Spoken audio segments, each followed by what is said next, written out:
Puji nama Tuhan. Saudara yang dikasihi oleh Tuhan,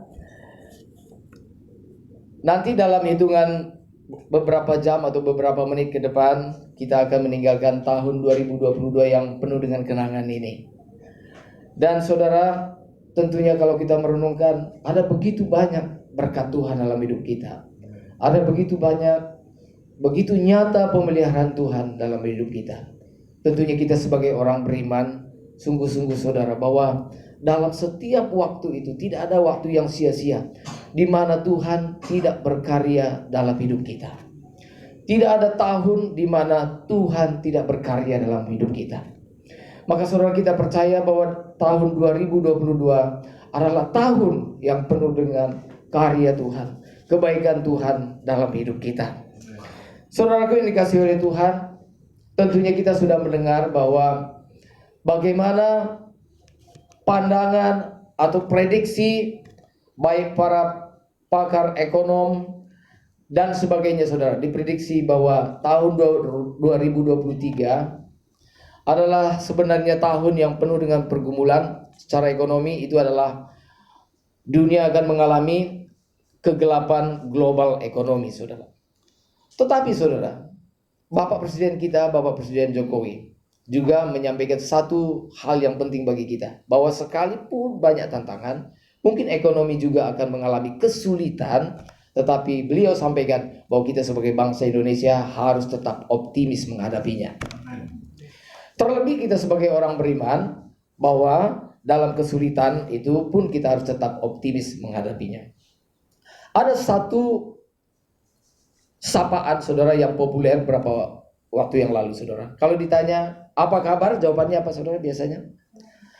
Apa kabar? Luar biasa.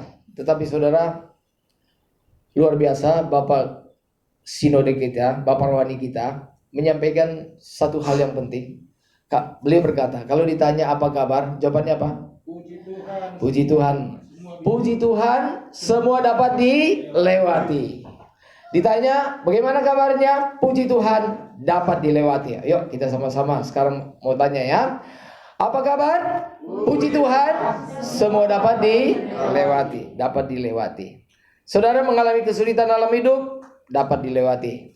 Saudara memiliki pergumulan yang besar, dapat dilewati.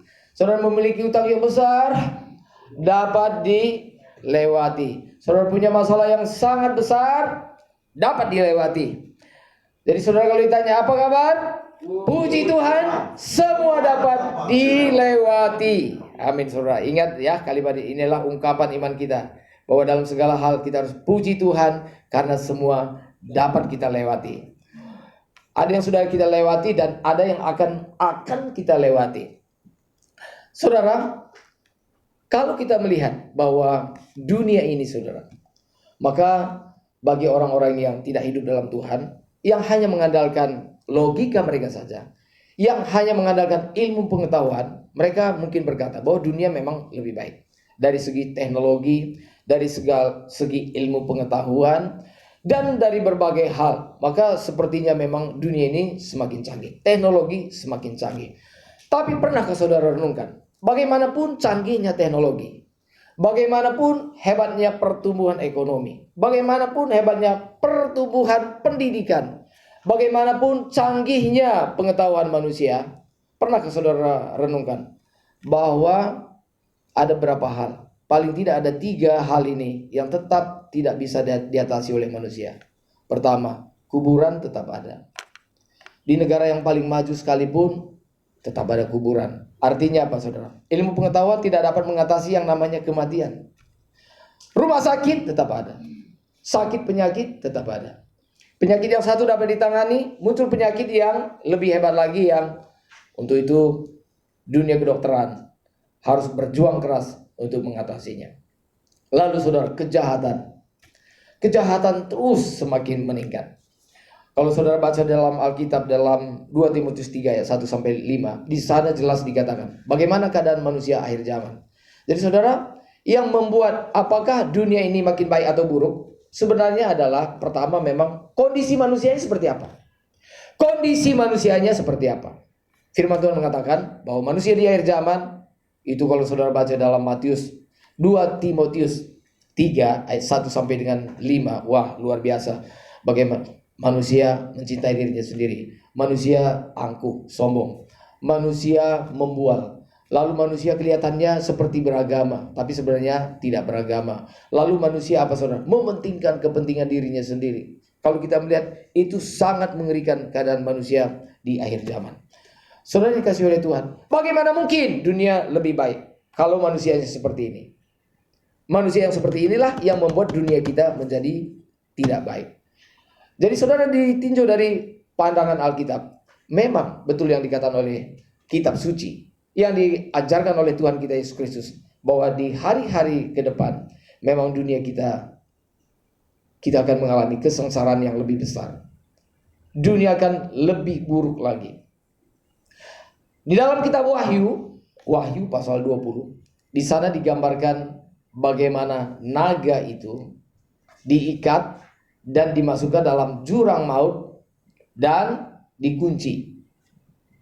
Naga itu adalah melambangkan kuasa iblis yang diikat, artinya dibatasi kuasanya. Tetapi di dalam ayat itu juga dikatakan, dalam Wahyu pasal 20 ayat 3 itu, tetapi ada masa, bahwa dalam sedikit masa, ada sedikit waktu di mana naga itu akan dilepaskan. Sedikit waktu. Berapa lama kita tidak tahu. Artinya apa? Gerak atau manuver daripada kuasa si jahat ini di akhir zaman ada saatnya akan diizinkan oleh Tuhan berbuat lebih leluasa. Saudara bisa bayangkan, kalau iblis diikat saja, iblis dibatasi kuasanya, manusia sejahat seperti sekarang. Masalah kita seberat seperti sekarang. Kesulitan hidup kita seperti sekarang ini. Di mana ada bencana alam, di mana ada peperangan dan sebagainya dan sebagainya. Saudara bisa bayangkan, kalau misalnya iblis yang dalam gambaran figuratif digambarkan sebagai naga, kalau diberikan kebebasan keleluasaan, walaupun sebentar, saudara bisa bayangkan betapa hal yang dahsyat yang dikerjakan oleh naga ini tadi, saudara. Dalam Wahyu pasal 20 ayat 3, saudara bisa baca. Memang begitulah kondisi manusia di akhir zaman, saudara. Kesulitan hidup, kelaparan, peperangan, bencana alam, ada gempa, ada banjir, ada tsunami, tanah longsor, yang kadang-kadang tidak terpikir oleh manusia. Itu luar biasa terjadi, saudara. Jadi memang kita melihat bahwa dunia ini bukanlah tempat yang nyaman untuk dihuni. Makin lama dunia ini memang semakin tidak nyaman. Dan memang Tuhan tidak mendesain dunia ini menjadi tempat tinggal kita selama-lamanya. Tuhan tidak mendesain bumi ini menjadi tempat tinggal kita yang permanen. Bumi ini, saudara, hanyalah tempat kita untuk singgah. Di mana di bumi ini, saudara? Di dunia kita ini, Tuhan berkarya, Tuhan mengerjakan sesuatu, membentuk kita menjadi pribadi yang lebih baik, yang lebih indah di mata Tuhan. Dan rumah kita yang sesungguhnya adalah langit dan bumi yang lain yang telah disiapkan oleh Tuhan. Itu yang disebut oleh Alkitab, langit baru, bumi baru. Itulah sebabnya saudara, kita sebagai orang Kristen harus merindukan, harus memiliki pengharapan yang kuat, yang besar terhadap langit baru, bumi baru.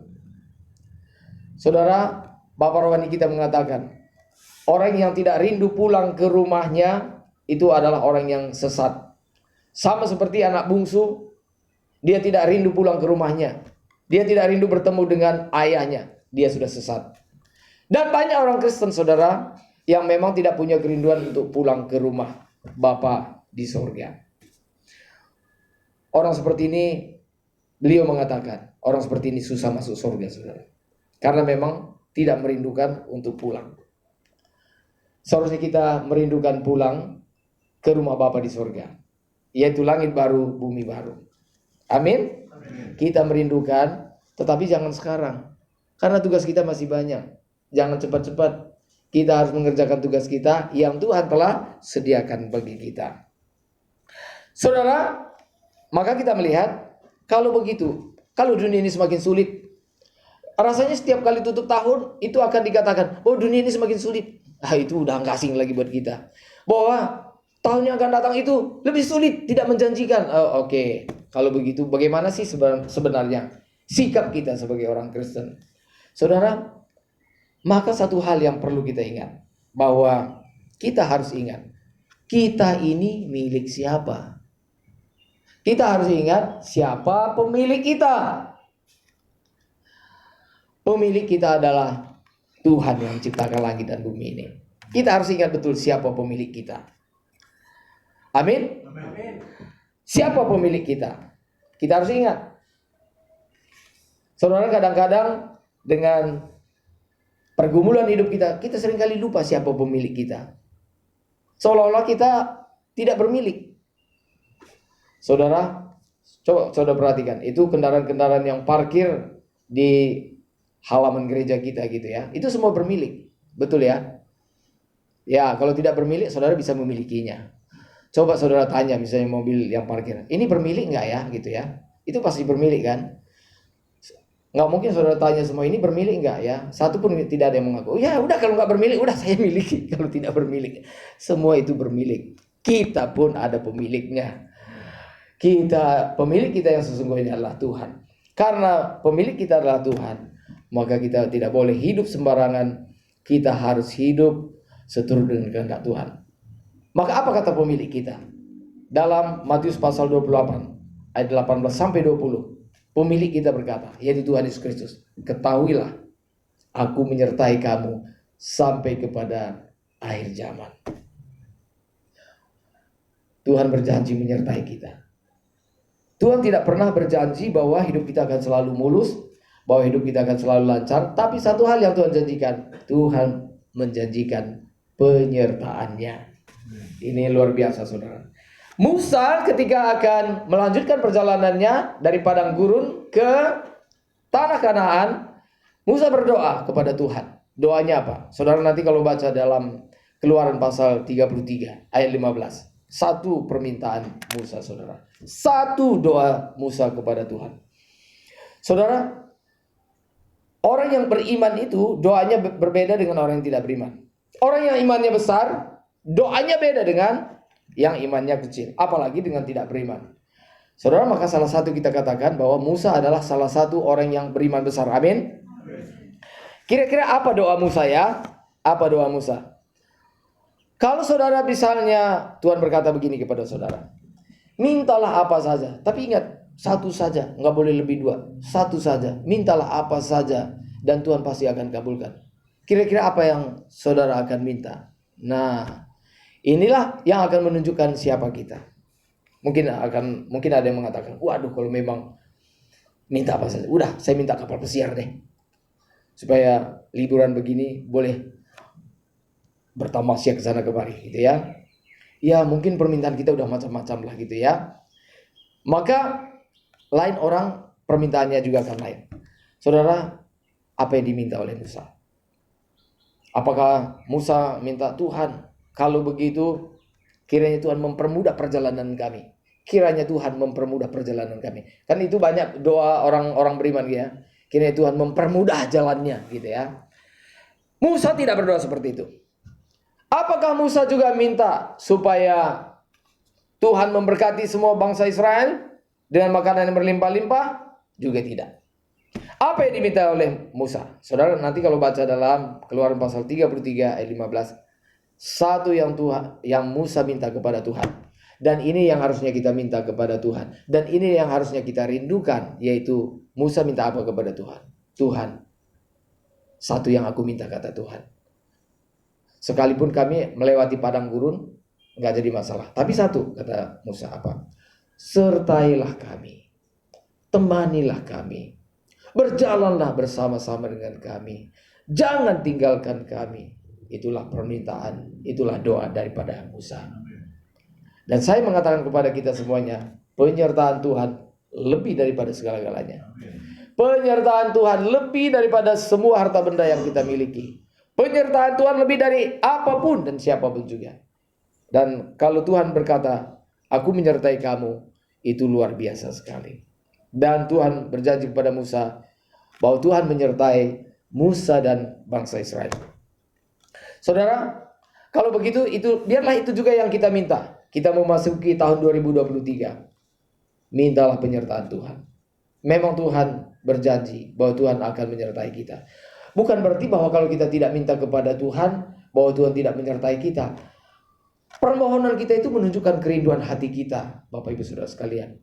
Maka kalau kita minta penyertaan Tuhan, itu berarti bahwa yang kita rindukan, yang kita butuhkan adalah penyertaan Tuhan. Amin, saudara.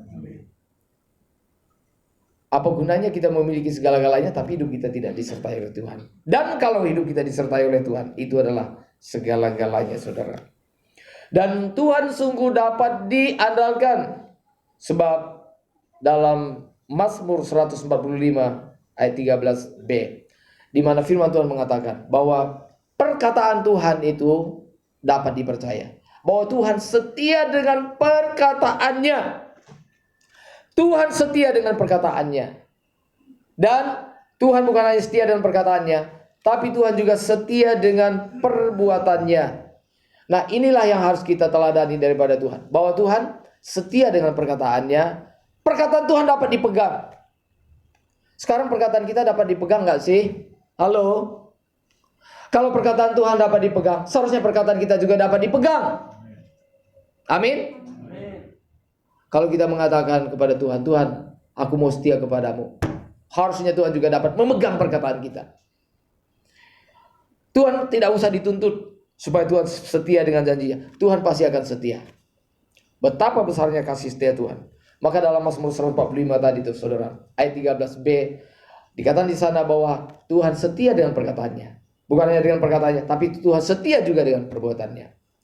Dalam Ratapan 3 ayat 22 dan 23, firman Tuhan mengatakan, tak berkesudahan kasih setia Tuhan, tak habis-habisnya rahmat-Nya, selalu baru setiap pagi, besar kesetiaan-Mu.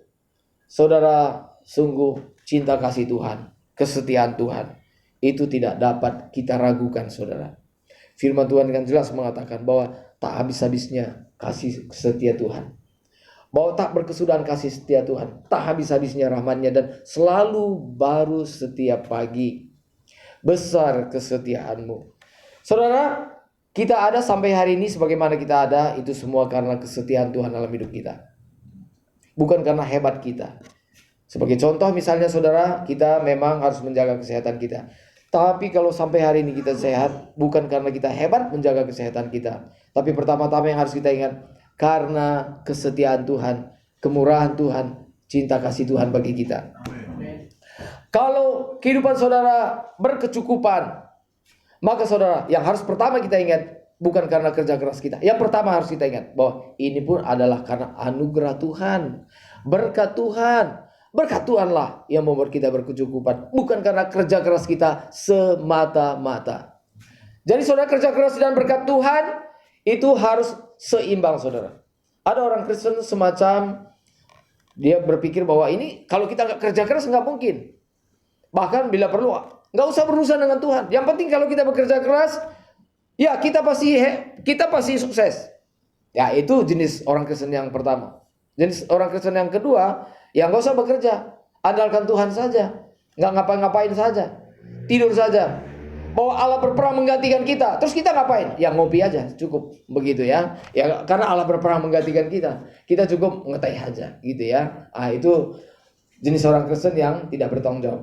Harusnya saudara, dua-duanya harus seimbang. Kita harus ingat bahwa berkat Tuhanlah yang memberikan kita kecukupan, dan berkat Tuhan itu harus kita sambut dengan kerja keras dan bertanggung jawab. Amen. Ini yang benar, saudara. Jadi hari ini saudara, sungguh-sungguh kita harus mengerti hal ini. Berkat Tuhan harus disambut dengan kerja keras. Dan kerja keras tanpa berkat Tuhan nol besar, tidak ada artinya. Itu yang dikatakan Tuhan akan mengirimkan belalang pelahap, itu begitu. Ada orang yang tidak mengandalkan Tuhan, mereka bekerja keras, uangnya banyak, tapi Tuhan kirimkan belalang pelahap. Belalang pelahap itu apa? Belalang pelahap itu yang memakan habis berkat-berkat Tuhan. Ada orang yang duitnya banyak, tapi nggak bisa menikmati berkat Tuhan. Misalnya gini saudara, Ada orang yang memiliki berkat, misalnya uangnya banyak, tapi nggak boleh makan ini, nggak boleh makan itu, harus ditakar makanannya. Uangnya ada, dia memiliki, tapi tidak memiliki karunia menikmati. Ada juga semacam orang Kristen, sebenarnya dia boleh makan apa saja, tapi nggak ada yang mau dimakan. Itu persoalannya. Dokter bilang boleh makan apa saja, makan ini boleh ya, tapi nggak ada yang mau dimakan, gitu ya. Yang kedua, yaitu dia sebenarnya punya duit banyak, tapi dokter bilang hati-hati ya, ingat kolesterol. Ini nggak boleh, ini asam urat. Aduh, ini nggak boleh, ingat mah GERD, gitu ya. Terus hipertensi, nggak boleh, ini harus ditakar gitu ya. Jadi banyak orang Kristen. Jadi ada juga orang begitu, saudara. Uangnya banyak tapi nggak boleh makan ini, nggak boleh makan itu. Dulu waktu saya kecil, saudara, saya mengenal ada orang tua begitu. Dia nggak boleh makan nasi. Nasi itu harus diganti dengan kentang, itu pun ditakar, nggak boleh lebih. Uangnya banyak tapi nggak boleh makan lebih daripada seharusnya. Rasanya hidup seperti ini menderita ya. Menderita. Jadi artinya begini, saudara. Bersyukurlah dengan keadaan saudara. Bersyukur dengan keadaan saudara. Ada Tuhan berikan berkat materi, puji Tuhan. Saudara bisa menikmati berkat-berkat materi, puji Tuhan. Jadi saudara, kita harus ingat bahwa kalau kita ada sampai hari ini, itu karena kesetiaan Tuhan, karena anugerah Tuhan. Untuk itu kita harus berurusan dengan Tuhan. Amin, saudara. Ini yang luar biasa. Janji Tuhan, saudara, tetap dari dulu sampai sekarang. Dalam Yohanes 14 ayat 18, Tuhan Yesus berkata, aku tidak meninggalkan kamu sebagai Yohanes 14 ayat 18, Tuhan Yesus berkata, aku tidak meninggalkan kamu sebagai yatim, anak yatim. Saudara, dari dulu yang diperhatikan oleh Tuhan itu ada 3 kelompok yang diperhatikan oleh Tuhan, saudara. Dari perjanjian lama, yang seringkali mendapat penindasan, saudara. Ada 3 golongan. Pertama, maka Tuhan berkali-kali mengatakan, hendaklah kamu menunjukkan belas kasihanmu kepada ketiga ini tadi. Pertama, orang-orang asing di tempat kamu. Di bangsa Israel itu, saudara, selalu ada orang-orang asing yang bukan orang Israel. Orang asing ini biasanya karena mereka mungkin tidak punya tanah, tidak punya harta dan sebagainya, hidup mereka biasanya lebih sulit. Mereka hidupnya pas-pasan, orang asing. Dan mereka juga biasanya kurang dihormati. Maka Tuhan mengatakan kepada orang Israel, kamu harus menghargai orang asing. Ingat, kamu pun dulu asing di Mesir. Maka kamu harus menghargai orang asing. Yang kedua, yang dituntut oleh Tuhan untuk diperhatikan adalah anak-anak yatim. Baik yatim maupun yatim piatu atau anak piatu. Itu diperhatikan oleh Tuhan. Dan Tuhan mengatakan harus anak-anak yatim itu harus dibela haknya. Yang ketiga adalah orang-orang janda, saudara. Orang janda ini, saudara, mereka tidak punya suami. Biasanya mereka hidup dalam tekanan. Dan seringkali, saudara, hak mereka itu bukannya diperhatikan. Tapi anak-anak yatim itu seringkali harta mereka dirampas. Seringkali harta janda itu mereka sudah miskin, harta mereka itu dirampas. Mengapa? Karena janda tidak berdaya, anak-anak yatim tidak berdaya. Dan Tuhan murka besar ketika bangsa Israel melakukan kejahatan seperti itu. Tuhan tahu apa artinya, saudara, menjadi yatim. Apa artinya tidak punya orang tua. Maka Tuhan mengatakan, aku tidak meninggalkan kamu sebagai anak-anak yatim. Tuhan menyertai kita, saudara. Ini hal yang luar biasa. Satu hal yang luar biasa adalah yang Tuhan tidak dapat lakukan dalam hidup kita. Tuhan tidak dapat meninggalkan kita. Tuhan terus menyertai kita. Karena itu, saudaraku yang dikasihi oleh Tuhan, bagaimana seharusnya sikap kita menghadapi masa-masa yang sulit, saudara, dalam hidup kita? Kita harus bijaksana. Pertama, yang juga kita harus mengerti, kita harus hidup bijaksana. Kalau dulu ada istilah begini, saudara. Orang dunia resesi, terus orang Kristen apa katanya? Orang dunia resesi, terus orang Kristen resepsi. Wah, biar orang lain resesi, tapi orang Kristen resepsi. Artinya makan berkelimpahan karena kita anak-anak Tuhan. Tapi sebenarnya sikap seperti ini kita merasa bahwa kita super daripada yang lain. Kalau masa resesi, kalau orang lain resesi, kita pun sebenarnya kena imbas resesi itu, saudara. Maka sikap kita yang benar adalah kita harus bijaksana. Hemat, jangan sembarangan mengeluarkan uang, saudara. Hemat itu adalah ajaran Kristen, saudara. Dalam 1 Timotius 6 ayat 8, ini harus kita baca bersama-sama. 1 Timotius 6 ayat 8. Ini sikap hati seperti ini harus kita miliki, saudara. Biar kita sungguh-sungguh menikmati berkat Tuhan. Kita tidak boros, tapi kita hemat. Hemat tidak sama artinya dengan pelit. Tapi sikap hati seperti ini harus kita miliki. 1 Timotius 6 ayat yang ke-8. Yuk kita baca bersama-sama. 1, 2, 3. Asal ada makanan dan pakaian, cukuplah. Oke, sekali lagi. 1, 2, 3. Asal ada makanan dan pakaian, cukuplah. Oke. Sikap seperti ini, saudara, ini harus kita jalankan memasuki tahun 2023. Hati kita penuh ucapan syukur. Asal ada makanan, pakaian, cukuplah. Jangan ikut-ikutan boros. Saudara, kalau makan di luar itu boros, saudara. Betul ya? Coba kalau misalnya makan di luar itu rasanya misalnya gini, 200.000 gitu ya. Coba kalau 200.000 itu makan di rumah ya, itu lebih hemat. Ya sekali-sekali boleh, ya. Tapi jangan keluar terus, akhirnya udah nggak pulang lagi gitu ya. Makan di luar terus gitu ya. Nah, saudara, kita harus hemat. Asal ada makanan dan pakaian, cukuplah. Itu hati yang bersyukur. Ya. Lebih daripada kebutuhan itu namanya keinginan. Kebutuhan kita itu sebenarnya nggak banyak. Makanan, pakaian cukup. Apalagi saudara punya rumah. Wah, itu lebih daripada seharusnya. Firman Tuhan mengatakan ada makanan, pakaian cukup. Tapi saudara lebih daripada itu. Saudara punya rumah. Bukan hanya punya rumah. Mungkin saudara punya rumah beberapa. Saudara juga punya kendaraan. Tapi tetap nggak cukup juga. Wah, itu kan namanya tidak tahu berterima kasih. Mahatma Gandhi pernah berkataan begini. Mahatma Gandhi. Sebenarnya kata Mahatma Gandhi, Tuhan telah menyediakan berkat yang cukup. Tuhan telah menyiapkan makanan dan segala kebutuhan manusia di dunia ini. Jadi artinya dunia ini, bumi ini dapat memberikan kebutuhan kepada seluruh umat manusia yang sekarang jumlahnya lebih daripada 7 miliar. Jadi sebenarnya kalau terjadi pemerataan, bumi ini dapat memberikan makanan buat kita semuanya. Jadi kalau misalnya hasil bumi ini dibagi rata, semuanya makan berkelimpahan.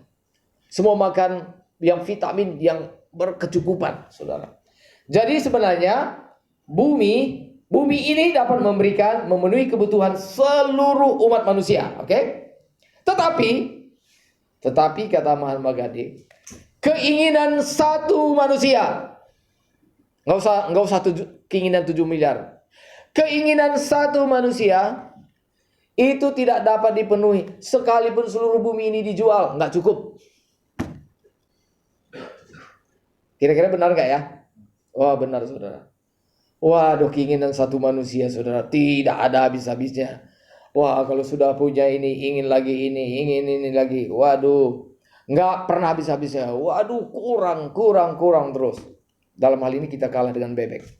Bebek coba tanya, kebutuhannya apa? Makan, udah cukup. Minum, ya udah cukup. Bebek butuh ke mall, nggak perlu. Yang penting udah makan, minum gitu ya. Bebek nggak perlu ke mall gitu ya. Bebek perlu dikasih pakaian, nggak perlu. Yang penting makan gitu ya. Makan, minum, itu saja, saudara. Ya, mungkin saudara mengatakan, ya kita kan beda dengan bebek gitu ya. Tapi firman Tuhan mengatakan asal ada makanan, pakaian cukup. Artinya gini, kalau misalnya makanan dan pakaian itu adalah kebutuhan kita yang paling pokok. Kalau itu sudah ada, ya bersyukur, puji Tuhan.